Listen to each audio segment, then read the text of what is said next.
Welcome to the CURES Show, where we explore the cutting edge of wellness. I'm Kara Sundlin. I want to thank the Center for Advanced Reproductive Services for sponsoring this episode. Now, I think we can all agree that most of us don't like to fight or argue, but we do it. And often we argue most with the people who we're closest with. So is an argument-free relationship even possible? Well, here with the secret to argument-free relationships are two therapists who actually have been married to each other for 50 years on their blueprint to end arguments in all relationships. Wow, that is a big promise. Welcome Linda and Charlie Bloom, who are best-selling authors. Their latest book is An End to Arguing, 101 Valuable Lessons for All Relationships. They're also the founders and co-directors of Bloomwork, and they speak all over the world about how to have happier, more loving relationships. So welcome to both of you. I can't wait for this conversation. I'm delighted to be with you. Thanks for inviting us. Yeah, both of you. Me too. Great. First of all, do all couples argue? Like, isn't that just normal? It is very normal to have differences, and all couples have them. But there's a whole continuum about the couples who do it with finesse and style and grace. And they're really good communicators. They can negotiate for their needs. They can speak their own truth without the blame and judgment.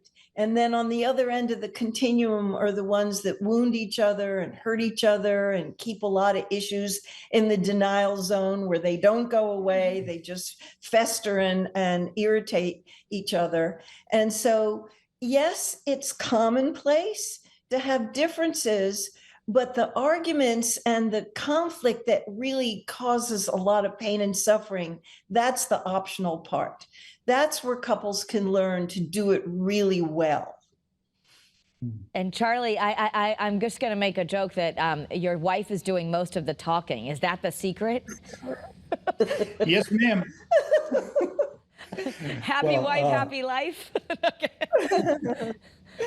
I think one of the secrets is to be able to tune in so acutely to where your partner is, and to have the motivation to want them to be satisfied with the kind of interaction that you're having.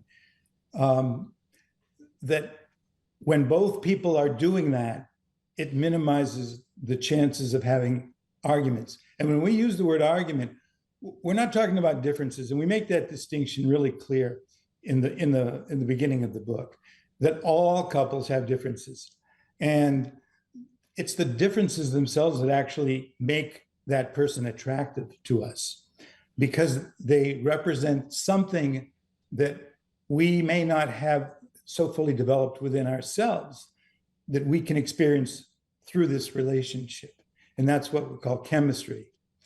So that's something that we really a point that we really try to make, is distinguishing inevitable differences to damaging arguments, where we go through these cycles where there's a difference of opinion there are feelings that haven't been dealt with, and rather than resolving them, people try to get the other person to see things the way they want them to see them, to do what they want them to do, to feel what they want them to do. When two people are doing that, we have what we call an argument. And that is unlikely to go anyplace productive until one of them, at least one of them, is willing to really begin to focus on something other than making the other person wrong and being right. And that's the challenge. Mm-hmm. Yeah, okay. So, well, you brought up an important point. It only might take one person, at least, if someone's listening and thinking like, I don't know, how do I get my wife to read this book? Or how do I get my husband to read this book? I guess we can start a lot with one half of us. But what do you do? Like, you know, usually there's one person who wants to talk it out more or fight it out more. So what do you do when the person you are arguing with doesn't want to talk about it? Well, we call that appealing to their enlightened self-interest. And it really takes a lot of diplomacy and finesse to appeal to the other person that there's a lot at stake here. By leaving topics in the denial zone, that's going to keep cropping up again and again and again. What if we lean into the challenge and we really address it?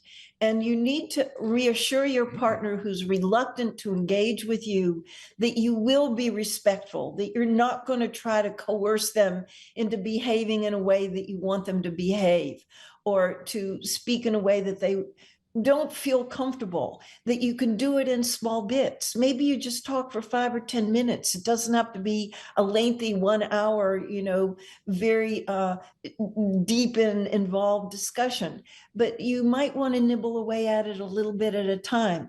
And you're absolutely right. There's usually one who likes to process and wants to talk about it and wants to talk about it now.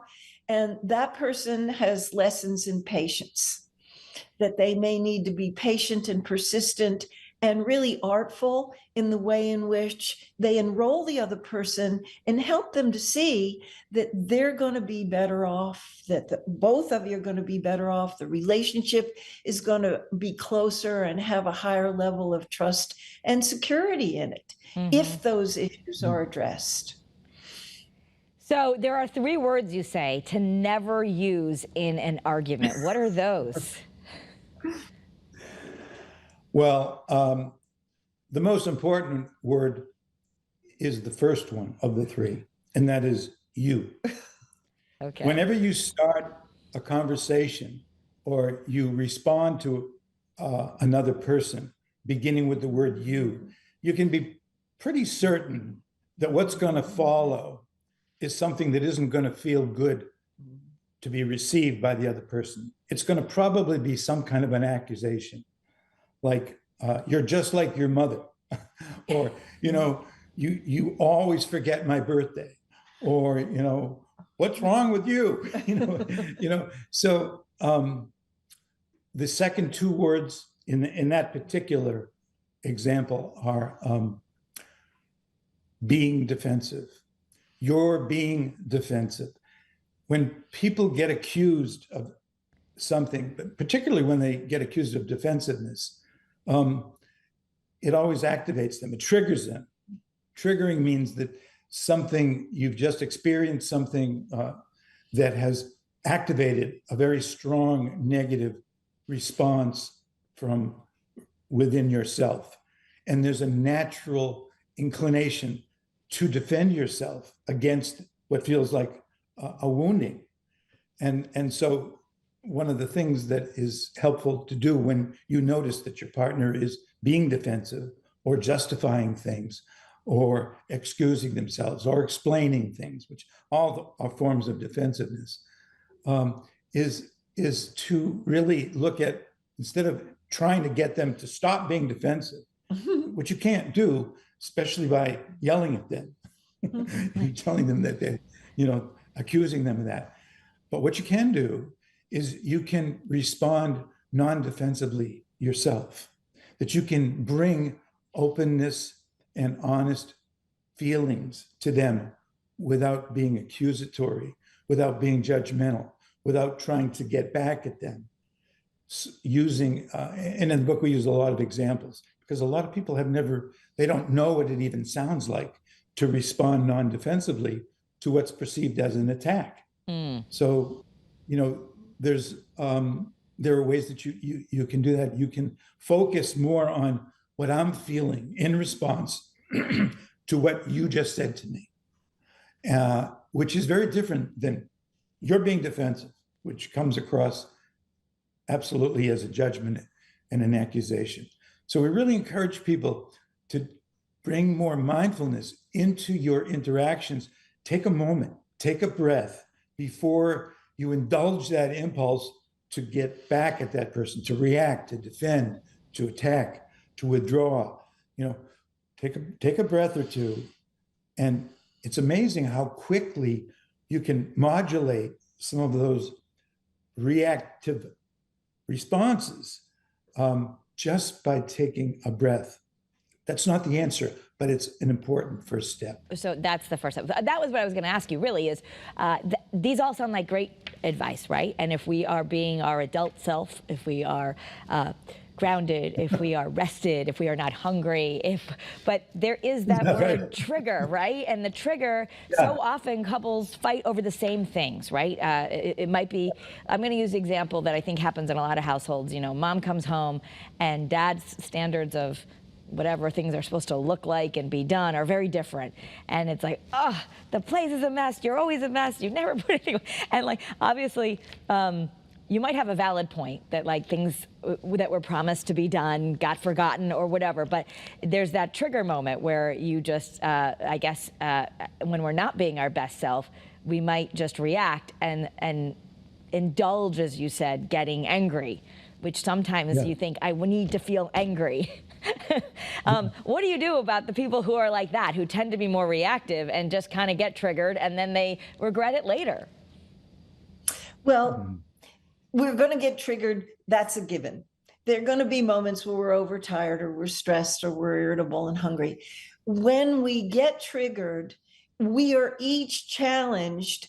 Charlie talks about the breath. We're very, very fond of taking a moment to pause, to reflect before we act or before we speak. But we often lose it. And we say things we're sorry for. We say things we don't even mean. We have tone in our voice. We have accusation and criticism and so forth, and all the things that take us on the path to hell. And what we have found is the couples who are the most successful are champions of repair. They are willing to fess up when they mess up. And they say, could I do a do-over with that, please? I'm sorry that I had tone in my voice. I realized that I was reactive in that moment. And then they do it in a more genteel way. They can speak their truth without the blame and judgment, without the tone, without the threat, without the yelling, or without going away, you know, which is also very destructive to a relationship, is people who just walk out on the conversation.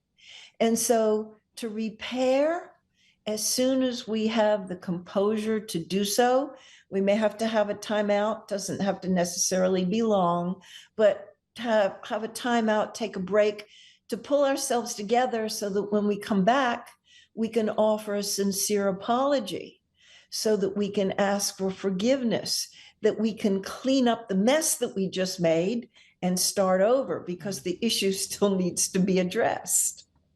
Okay, okay, and so that's part of it, right? I love that you said be champions of repair, because at least we get a second chance after we've lost it. But you talk about there are steps actually to address unfinished business. So perhaps if you're fighting about the same thing all the time, maybe there's unfinished business. Mm-hmm. Yeah, chances are very good that there's stuff that needs to be addressed that for whatever reason, there has not been an agreement to address. Usually it's because there's some fear on the part of one or both people that if we open up this can of worms, then it's just going to make things worse. Or I don't trust myself to be able to take a stand with my partner because I think they're just going to push through and try to control me, or it's just going to be too unpleasant. So there's fear there. And it always feels like a risk to bring up something from the past that hasn't been adequately resolved. Resolved doesn't mean that both people come to an understanding where they feel 100% perfect about it and there's no problem, there's no feelings that are residual anymore.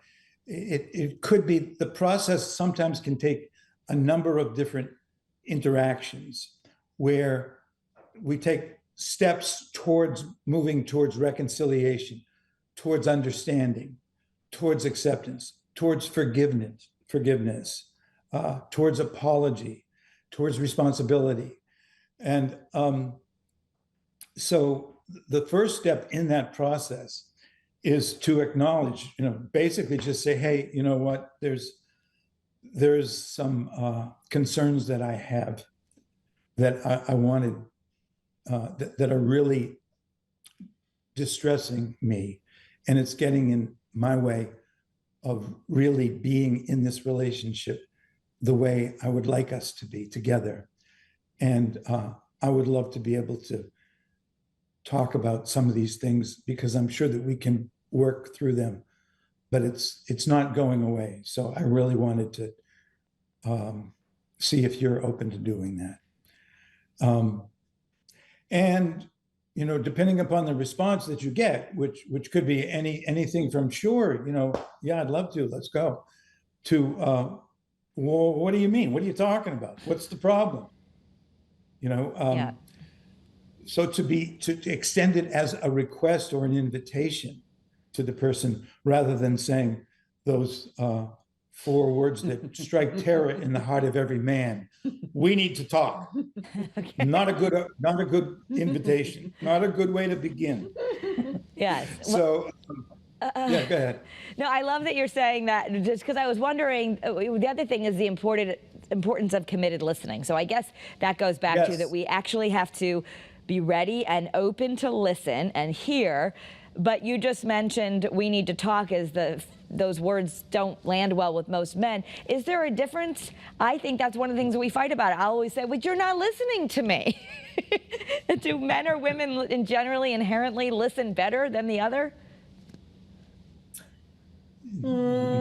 I really hesitate. What did she just say? Yeah, See? That was a I hesitate to make generalizations about men and women because there's so many exceptions. But yes, I agree with you that I think women do have an advantage of being committed listeners, and it's a very wise man who takes some tutorials from the women about being patient and persistent, about going over the issues over and over and over again, because some of these issues we have 100 conversations about them or more, and sometimes it's very deep, old stuff. It can be old from childhood, it could be old from adult relationships, but something that's still very tender, and inadvertently we keep banging into each other's sore spots. And so when we get activated that way, we need to pause and reflect. We keep going over this material a lot. There must be a deeper issue here that we need to address at the core, because sometimes the thing that we're arguing about really isn't the issue, but it is an entry point to go deeper to what is this reminiscent of. A lot of it's childhood stuff. We're both therapists, so there's a saying in our field: if it's hysterical, it's historical. So sometimes it goes back many years, and our partners in our life to reactivate some of that old sore material so that we can finally get it right. If we were ignored and we weren't heard, to finally we both become black belt listeners so that we feel heard.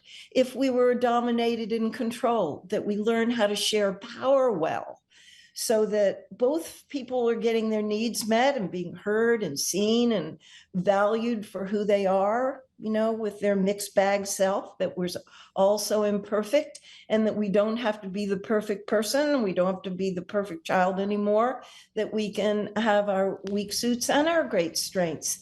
And this is such an incredible opportunity for couples to heal some of the old wounds from way back. Yeah. And if it keeps showing itself, that's a great opportunity to go over it some more. I like that you call it an opportunity. All right, so we are talking with Linda and Charlie Bloom. They are married for 50 years. They're both therapists, and they've really made their life's work about teaching us to be better at communicating. They have a new book out, and it is The End to Arguing: 101 Valuable Lessons for All Relationships. So you're not just talking, I know we've talked about couples a lot here, but I mean, a lot of the principles in your book are going to be for all relationships, romantic or otherwise, right? Yes, that's why we wanted to use the word all in the subtitle, because although the focus of the book, many of the examples do involve committed partnerships and marriages, but there are also examples that apply to other kinds of relationships, to work relationships, family relationships, friendships. These principles apply across the board. And the practices that we talk about in the book that allow people to develop some of the qualities that are needed in order to implement these principles are also addressed in the book, the qualities that will enable us to be more effective and more skilled in our interactions. A lot of self-help books, particularly self-help books about relationships, do give very specific guidelines or suggestions, behavioral suggestions about what you need to do when this is happening, or what it is that you need to understand, or what you need to, what actions need to be taken. But they don't necessarily talk about the resistance that we have to making changes in our relationships, which we all have, and to taking emotional risks, because that's generally what it requires. What keeps us from doing what we believe is probably the best thing to do, what we've been told is, what the books tell us is that there are things that we call competing commitments that are getting in our way of implementing those behaviors. So a competing commitment is any desire that I have that overrides my desire to be vulnerable in the relationship, or to be more honest, or to be more committed, or to do some of the things. There are other things that I want to do. I want to protect myself from certain consequences. I want to avoid certain risks. Or I want to win the argument, right? That's I want to win. Yeah. Well, there's a saying, you can be right or you can have a good relationship. Right. Take your pick. Just can't have it both ways. Okay. So that's, we learn as kids, it's always better to be kind than right, but we don't always do that. What are some of the most underutilized practices in most relationships? Let me just say one. Go ahead. Timeouts are very, very important when you get to that point where we're going down that rabbit hole and this isn't working, and it's only making it worse for us to keep going at it. Take a timeout. Okay. They can be it's like an extended breath, because you're taking it for a certain period of time. But like go to the bathroom and say, I'm going to breathe. Like just walk out, say, I need to go to the bathroom, I need to breathe. I mean, like how practically, when people are triggered, do you take that time out rather than go down the rabbit hole that you've done 100 times? It's great to have the agreement in place when you're calm, cool, and collected, so that when you're agitated, you already have it as a baseline and either person can take it. Remember when we agreed to the timeout? I need to take one right now. I need to take one right now. You don't say you're getting overheated and you need to take it. You are responsible in your communication. Yeah. And you say, I need a few minutes to compose myself. I need to think about that. This is so important. I need a few minutes to really be with it. And that time out is so important. Sometimes it just takes a few minutes. Sometimes it takes longer, depending on how overheated we are. But you can steam yourself up to come back and get them in the next round, or you can really work with yourself. I want to be constructive. I want to only talk about my own feelings and needs. I want to be vulnerable and talk about my fears and what hurts me. I don't want to blame. I don't want to shame. I don't want to criticize. I want to stay with my own experience. And then when you have another conversation after the break, you're on more solid footing to have real learning and understanding and connection take place, which makes all the difference in the world. And obviously this is important as parents. We get triggered with our kids, or our kids maybe get triggered with us, but modeling that I'm going to take a break, just even verbalizing that is a great tool that we could all probably do better at learning that. What about when trust has been broken? So many couples might be wondering, I don't know that I'll get back to where we were before. How do you repair trust when it's been broken? Step number one is to acknowledge that it's been broken, that there's been a violation or a betrayal or whatever it is that's happened, and that it's it's had an effect on you. And that's the first thing. And to make sure that your partner understands what the impact has been on you, what the experience is that you're having now, what's changed as a result of this. So the focus is not on so much on what the other person might have done to cause this breakdown in trust. Because one of the things that we found is that when there is a breakdown in trust, almost inevitably, both people have played some part in that breakdown occurring. It doesn't mean that they're both equally responsible. It doesn't mean it's necessarily 50-50. It just means that if we look at this, we can see how this happened, and then this response occurred, and then this happened, and then this happened, and then it led to this breakdown. Mm-hmm. So the first step is to acknowledge that, see if the other person understands that, to see where they stand on it. If there's been a betrayal where there's a person who feels that the other person has really committed something that's a violation of the agreement, the understanding, the trust that's there, then that has to be acknowledged. But there's got to be an agreement on both parties that we are going to address this issue. We are going to do what we need to do to heal it. There's got to be that intention in this agreement. I want to add that a very important part of recovering from a very serious breach of trust is the belief that it is even possible. Right. Because some people subscribe to the train of thought that once a cheater, always a cheater. Okay. We do not believe that, because over our 4 decades of working with couples, we've seen very gross violations of trust, like being unfaithful, like misconduct with money and secret accounts, and losing life savings, and all kinds of very serious betrayals of trust. But it can become a self-fulfilling prophecy if people think that it's not recoverable.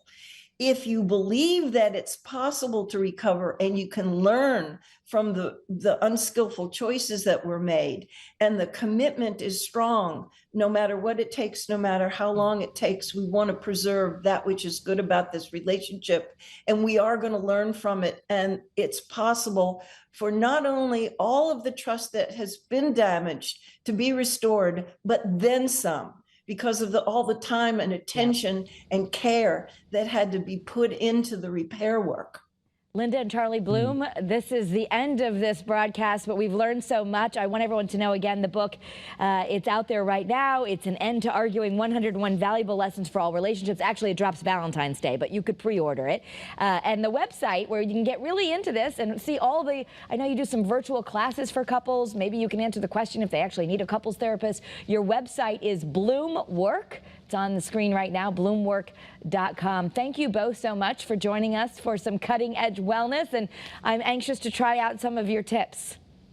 We're coming to New England. We're going to be teaching in Kripalu in 2 weeks. We're coming to Massachusetts, to the Berkshire Mountains. Oh my goodness. Well, if as of this date, if you're listening now on January 6th, go to Kripalu's website. Maybe you and your significant other can sign up and make a breakthrough this year. The resolution to not argue anymore, to just have nice conflict. Thank you so much. Thank you. It's great. We enjoyed it. Thank you both. And they really are experts in their field. I encourage you to take a look at their other books and their website. You can really learn a lot. Thank you for joining us for this cutting edge conversation in wellness. Have a great day and be well.